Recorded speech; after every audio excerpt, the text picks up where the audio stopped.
ছোট পর্দার জনপ্রিয় অভিনেত্রী সামিরা খান মাহি ৪ বছরের প্রেমের সম্পর্কে ইতি টেনেছেন।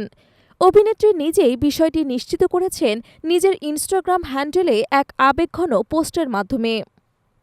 গত বৃহস্পতিবার কিছু ব্যক্তিগত মুহূর্তের ছবি শেয়ার করে মাহি লেখেন, গত কয়েকটা দিন ভীষণ কষ্টের মধ্যে দিয়ে কেটেছে। ট্রোলড হওয়া, বোনের বিয়ের দায়িত্ব বহন করা, সম্পর্ক ভেঙে যাওয়া, সব মিলিয়ে আমি ভেঙে গেছি, এক কথায় হারিয়ে গেছি। এই পোস্টেই স্পষ্ট হয় যে প্রেমিক সাদাত শাফি নাবিলের সঙ্গে তার সম্পর্ক শেষ হয়ে গেছে।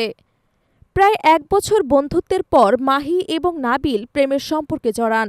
৪ বছর ধরে একসাথে ছিলেন তারা। বছর দুয়েক আগে মাহি তাদের সম্পর্ক প্রকাশ্যে আনেন, এবার জানালেন বিচ্ছেদের কথা।